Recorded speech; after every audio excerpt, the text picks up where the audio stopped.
जय मसीह की मेरे प्रियो, आप सभी का हम स्वागत करना चाहते हैं मैसूर होप सेंटर की हिंदी सभा में। प्रभु का धन्यवाद हो। भजन संहिता उसका 118 और पहला वचन ऐसा कहता है, यहोवा का धन्यवाद करो क्योंकि वह भला है और उसकी करुणा सदा की है। हालेलुया। आइए सब मिलकर प्रभु को धन्यवाद दें और एक साथ मिलकर हम लोग प्रार्थना करेंगे। प्यारे पिता परमेश्वर, तुझे धन्यवाद देते हैं प्रभु आज के इस दिन के लिए, इस रविवार के लिए प्रभु, जो तूने हमको नया दिखाया प्रभु, तेरे विश्वास योग्यता के लिए, तेरे प्रभु भले कार्य के लिए प्रभु, तेरे अनुग्रह तेरी दया के लिए जो हम पर तूने किए, धन्यवाद देते हैं। आज का दिन प्रभु तेरा वचन प्रभु, आज की ये सभा तेरे हाथ में सौंपते हैं। तेरे वचन के जरिए हमसे बातें कर प्रभु, होने दे तेरी आत्मा हमारे हृदय को आज छुए और प्रभु हमारे जीवन में प्रभु वो चुनौती या प्रभु वो जुनून लेके आए, ताकि पिता तेरे वचन के लिए हम हावी हो जाएं। खुदा प्रभु तेरे वचन को लेकर हम बढ़ने वाले बनते चले जाएं। खुदा तेरे वचन को बांटने वाले बन जाएं, तेरे वचन के लिए, तेरे राज्य के लिए शिष्य बनाने वाले बन जाएं। यीशु मसीह के नाम से मांगते हैं, सुन और ग्रहण कर, आमीन। मेरे प्रियो, आज का जो शीर्षक है वो शिष्य बनाने के बारे में, ये दूसरा सीरीज है और इसमें आज जो हम लोग टॉपिक देखेंगे वो है यीशु के शिष्यों का नामांकन। पिछली बार हमने देखा कि प्रभु यीशु मसीह के जो चेले थे, सिर्फ 12 एक्चुअली अच्छे चेले बने, लेकिन बाकी सारे लोग, जो बहुत सारी भीड़ थी उसमें, कुछ लोग सिर्फ प्रशंसक थे उसके, कुछ लोग सिर्फ उसके दर्शक थे, कुछ लोग बहुत दूर से उसका पीछा करते थे, करीब नहीं आते थे, और कुछ ही लोग थे जिन्होंने अपने आप को, अपना सब कुछ दांव पे लगाया और उसके ओर समर्पित हो गया, अपना सब कुछ छोड़ दिया और उसके पीछे चलने लग गए। तो पुराने नियम के अनुसार मेरे प्रियो, और बाइबल हमको बताती है कि शिष्य कौन होता है। शिष्य वो होता है जो सीखने वाला हो, जो विद्यार्थी हो, जो छात्र हो, जो चेला हो, या जो नौसिखिया अनुकरण करने वाला अपने शिक्षक का, वो चेला होता है, वो शागिर्द होता है, वो शिष्य होता है। पुराने नियम के अनुसार एक संगीतकार और उसके चेले सीखने सिखाने की प्रक्रिया में व्यस्त होते हैं। यशाया उसका 8वां अध्याय 16वां वचन और 50वां अध्याय 4वां वचन ऐसा कहता है, जिसने प्रशिक्षण पाया हो वो तो शिष्य है। हालेलुया।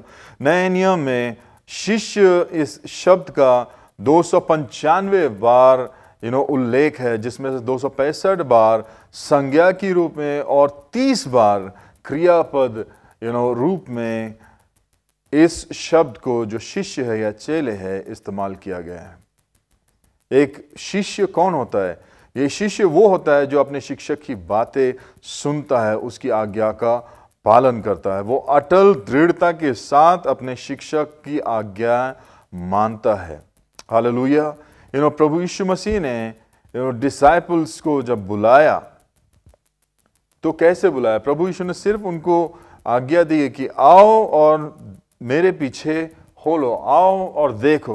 यूहन्ना उसका 1 अध्याय और 39वां वचन ऐसा कहता है कि आओ और देखो, और तब वे सब उनके पीछे गए, उसके साथ जाकर वो कहाँ रहता है वो देखे और उसके साथ उन्होंने समय बिताया। हालेलुया।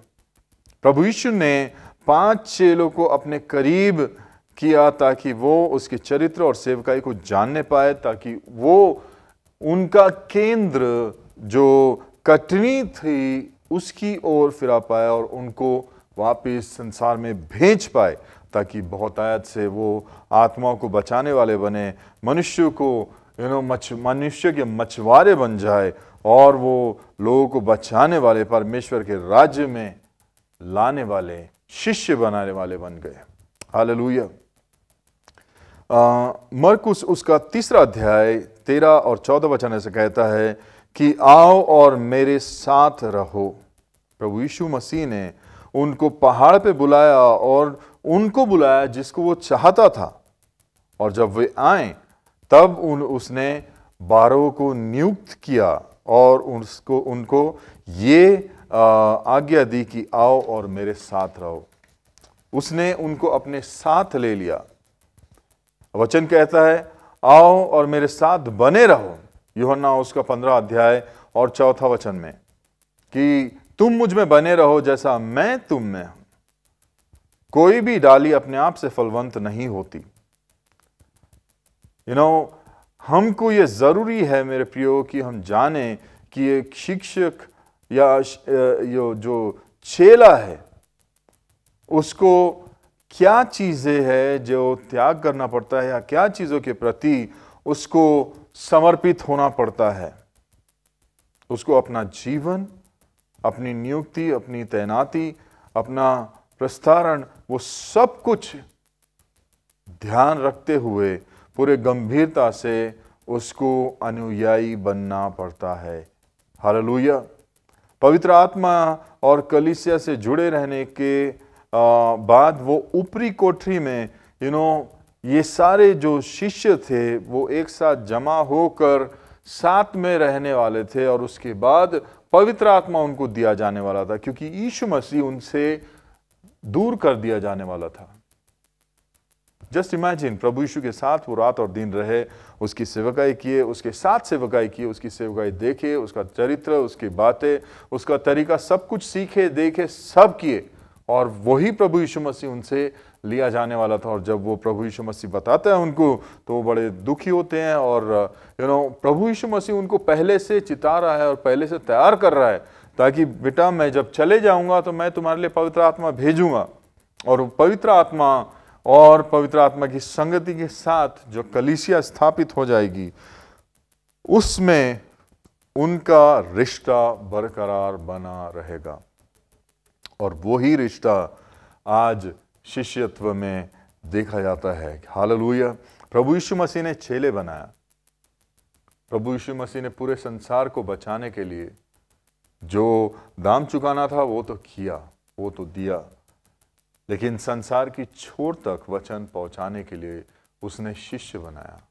और शिष्यता ये एक ऐसा बड़ा मॉडल है, एक ऐसा नमूना है हमारे सामने कि मेरे प्रियो, हमको इस चीज़ को बहुत गंभीरता से इसको हमको अपनाना चाहिए। गुरु के प्रति जो शिष्य होते हैं, जो चेले होते हैं, उनकी अधीनता या आज्ञा पालन रहती है। प्रभु यीशु मसीह हमारे जीवन का केंद्र है।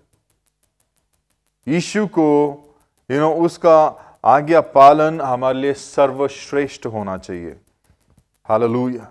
मेरे प्रियो, ऐसी कौन सी चीजें हैं जिनको बलिदान करना जरूरी है या त्यागना जरूरी है एक शिष्य बनने के लिए? सबसे पहले अपना परिवार। मत्ती उसका 8वां अध्याय और 21 और 22 वचन ऐसा कहता है कि तब दूसरे जो शिष्य था उसने उससे कहा कि हे प्रभु, मुझे अपने पिता को दफनाने दे। और यीशु ने उससे कहा कि मेरे पीछे हो ले, मरे हुओं को मुर्दे दफनाने दे। लूका उसका 14 अध्याय और 26 वचन में ऐसा कहता है कि अगर कोई मेरे पीछे आए और अपनी माता पिता, अपनी स्त्री या अपने बच्चों को या अपने भाई बहनों का त्याग न करे या अपने इवन स्वयं के जीवन का त्याग न करे, तो वो मेरा शिष्य नहीं बन सकता। दूसरी बात, अपनी धन संपत्ति का त्याग करना जरूरी है। प्रभु यीशु मसीह ने एक उल्लेख दिया है कि मत्ती उसका 19वां अध्याय और 16 से लेकर 26 में एक धनवान व्यक्ति, एक जवान आया प्रभु यीशु मसीह के पास और उससे कहने लगा कि प्रभु, मैं राज्य में, परमेश्वर के राज्य में बढ़ना चाहता हूँ, प्रवेश करना चाहता हूँ, मैं क्या करूँ? प्रभु यीशु ने बोला कि 10 आज्ञाएं मान। वो तो बोला कि मैं ये सारी आज्ञाएं बचपन ही से मानता आया हूँ, मैं सब जो कुछ ज़रूरी है मूसा के वचन के अनुसार वो सब मैंने किया है, वो मैं सब पालन करता हूँ। प्रभु यीशु मसीह ने उससे कहा कि बेटा, तू अभी भी कुछ चीज़ में चूक रहा है, तो एक काम कर, अपना सारा धन संपत्ति जाके सब कुछ बेच ले और जाके वो सारा धन संपत्ति कंगालों में बांट दे और मेरे पीछे हो ले।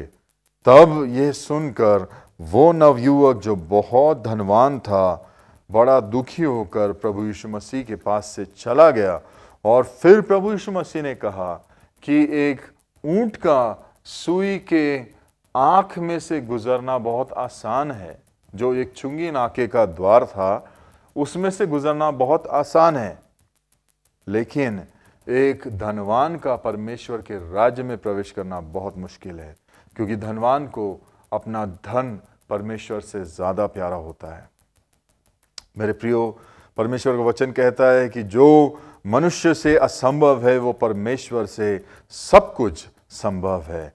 लूका उसका 16वां अध्याय और 10 से 15 में लिखा है कि जो थोड़े में विश्वास योग्य बना रहे वो बहुत में विश्वास योग्य बना रहेगा, लेकिन जो थोड़े में अविश्वासी बने रहे वो बहुतायत में भी अविश्वासी बने रहेगा। इसलिए अगर तुम सांसारिक धन संपत्ति में विश्वास योग्य नहीं हो तो कौन तुम्हें सच्चा धन देगा। हालेलुया।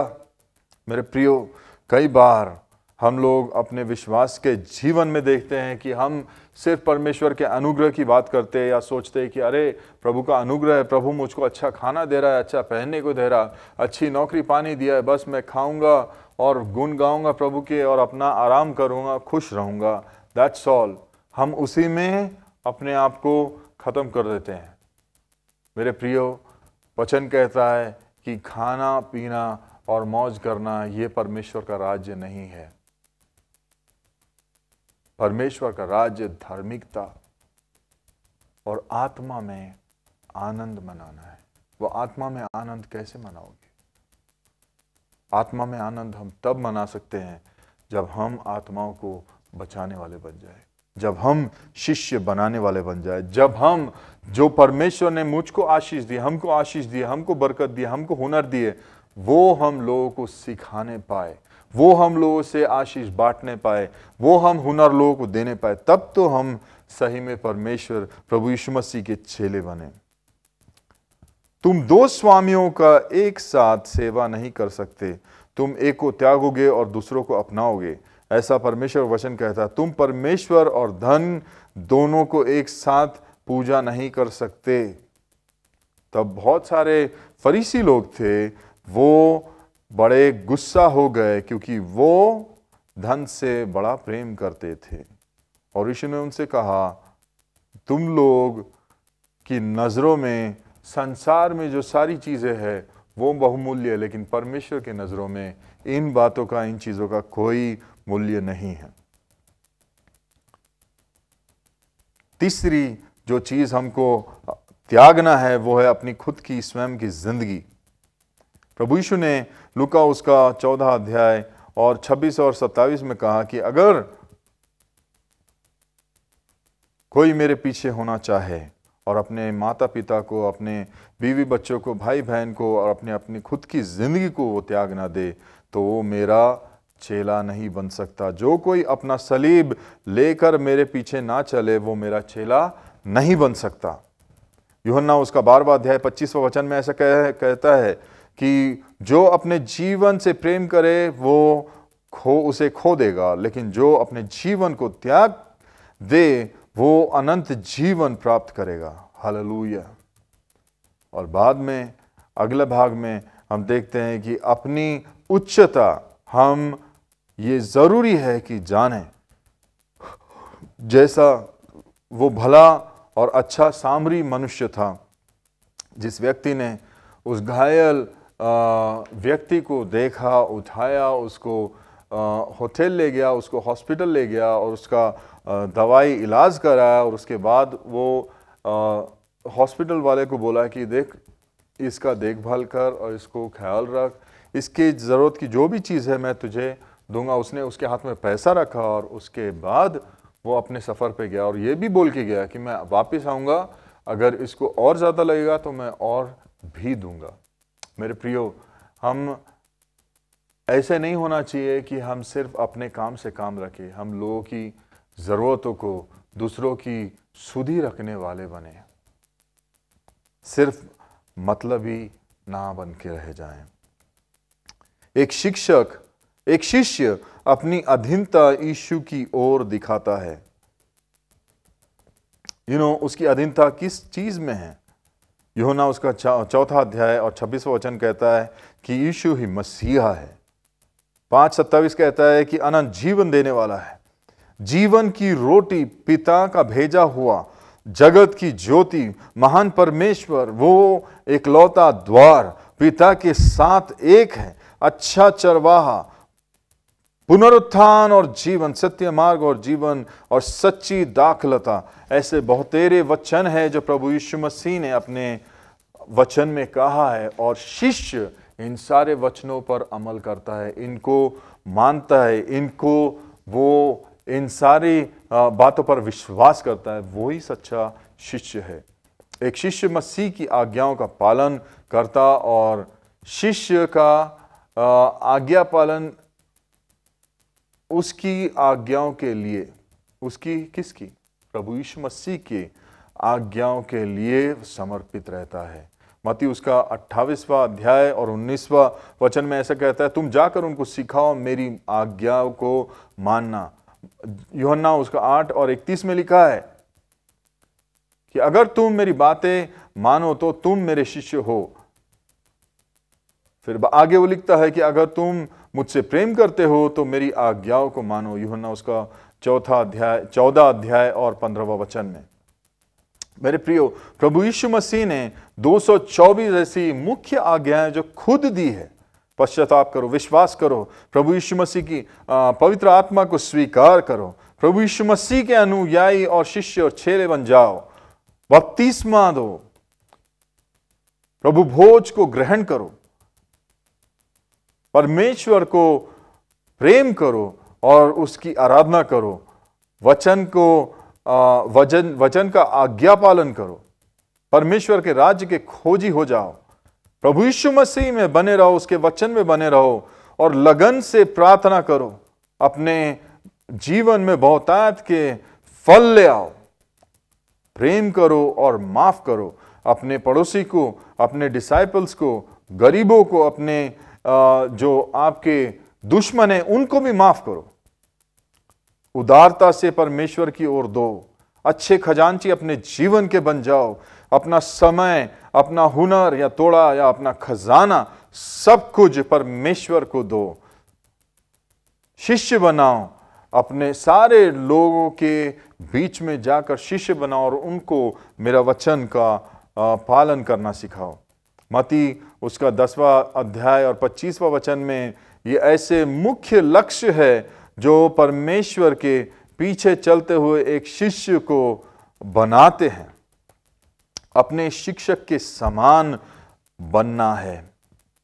लूका उसका 6वां अध्याय और 40वां वचन कहता है कि शिष्यत्व में वो ऐसा कहता है कि एक शिष्य अपने शिक्षक के समान बनता है। जब वो अपना पूरा हुनर पा जाता है, वो अपने शिक्षक के समान बन जाता है। वो शिक्षक से बढ़ के नहीं होता है, लेकिन शिक्षक के समान बनता है।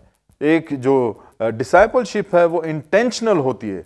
शिष्यत्व सुविचारित होती है। उन्होंने अपना जाल छोड़ दिया और यीशु मसीह के पीछे तुरंत हो लिए। शागिर्दी या शिष्यत्व एक बढ़ने वाली प्रक्रिया है। फिलिपियों उसका 3 अध्याय 12 से लेकर 14 में लिखा है कि मैं अपने लक्ष्य की ओर दौड़ा चला जाता हूं ताकि मैं प्रभु यीशु मसीह के उस मुकुट को पा जाऊं।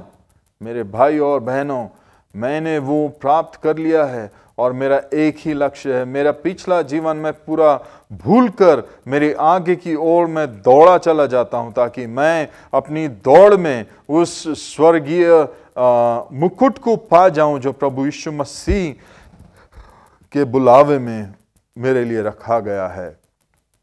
शागिर्दी बदलाव या परिवर्तन की प्रक्रिया है।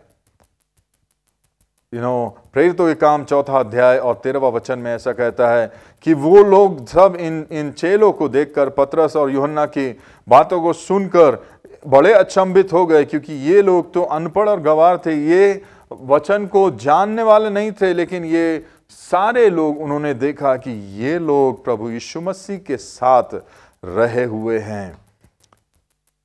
प्रेरितों के काम 17वां अध्याय 6वां वचन ऐसा कहता है, पौलुस और सिलास ने संसार को बड़ा फसाद खड़ा कर दिया, बड़ी गड़बड़ी लेके आ गए ये लोग।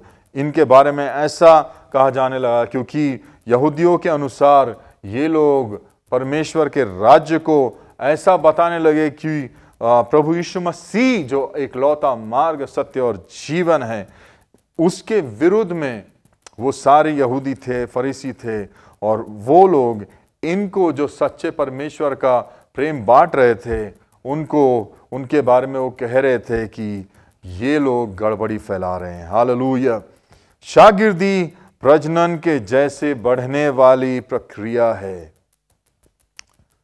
यूहन्ना उसका 15 अध्याय 5वां और 8वां वचन ऐसा कहता है कि मैं सच्ची दाख लाता हूं, और जो कोई अगर मुझ में बना रहे वो बहुतायत से, जो डाली मुझ में बनी रहे वो बहुतायत से फल पाएगी। हालेलुया। मेरे प्रियो, शागिर्दी यीशु के जैसे बनने का परिणाम मिलता है। शागिर्दी से यीशु मसीह के जैसे बनने का परिणाम मिलता है। हालेलुया। ये प्रोसेस बड़ा ही इफेक्टिव है, जो छोटे छोटे ग्रुप में, छोटे समूह में बड़ा प्रभावशाली रीति से काम करता है। प्रेरितों के काम 2 अध्याय 42वां वचन लिखता है कि उन्होंने प्रेरिताई की शिक्षाओं की ओर, संगति की ओर, प्रभु भोज और प्रार्थना के लिए अपने आप को समर्पित कर दिया। कुलुसियों उसका 3 अध्याय और 16वां वचन कहता है कि तुम परमेश्वर के, प्रभु यीशु मसीह के वचनों में गहराई से बने रहो और उसकी सारे समझ, बुद्धि और ज्ञान की शिक्षाओं में एक साथ एक दूसरे को उत्साहित करो, प्रोत्साहित करो। पहला थिस्सलुनीकियों उसका 5वां अध्याय और 11वां वचन में ऐसा लिखा है कि एक दूसरे को प्रोत्साहित करो और एक दूसरे को मजबूत बनाओ। हालेलुया।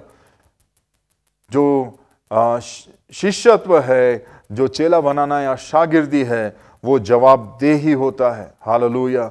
पतरस जब एंतियोक में आया तो पौलुस ने उसको बड़ा झिड़का और बहुत गुस्से में उसका सामना किया, क्योंकि वो कपटी बन रहा था। वो जो गैर मसीही लोग थे, जो यहूदी नहीं थे, जब वो यहूदी उनके बीच में नहीं आए थे तो उनके साथ खाता पीता था, लेकिन जैसे ही यहूदी उनके बीच में आ गए अंताकिया में, तो उनसे बात भी करना दूर कर दिया, उनके साथ रहना भी छोड़ दिया। ऐसा कपटीपन करने की वजह से पौलुस उसको बहुत जोर से डांटता है और उसको करेक्ट करता है। यूहन्ना उसका 5वां अध्याय 16वां वचन कहता है कि एक दूसरे के साथ अपने पाप स्वीकार करो और चंगाई पाओगे। शिष्यत्व में सत्यता है। मेरे प्रियो, कुलुसियों उसका 3 अध्याय और 9वां वचन कहता है एक दूसरे से झूठ मत बोलो, क्योंकि तुमने अपना पुराना मनुष्यत्व उसकी बुराइयों के साथ त्याग दिया है। हालेलुया। मेरे प्रियो, आइए प्रभु से प्रार्थना करें और मांगे कि प्रभु तेरे सत्यता में, तेरे वचन में, तेरे भलाई में, तेरे अनुग्रह में, तेरे प्रेम में हमको चलने के लिए मदद कर। हमको शिष्य बनाने वाले, चेले बनाने वाले, मनुष्यों को प्रभु मछुआरे बनाने वाले बन जाए। प्रभु मनुष्य के मछुआरे बन जाए। पिता, हम आत्मा को जीतने वाले बन जाए, हम तेरी ओर समर्पित होने वाले बन जाए। मदद कर पिता, ताकि प्रभु तेरी कलीसिया में बहुतायत से बढ़ोतरी और उन्नति आ जाए। प्रभु यीशु मसीह के नाम से मांगते हैं। छोटी विनती को सुन और ग्रहण कर। आमीन। अब हमारे परमेश्वर पिता का प्रेम, प्रभु यीशु मसीह का अनुग्रह और पवित्र आत्मा की संगति हमारे साथ सदा और सर्वदा होती रहे। आमीन। हालेलुया। आप सबको जय मसीह की। May the Lord bless you greatly. Have a blessed Sunday. Bye bye.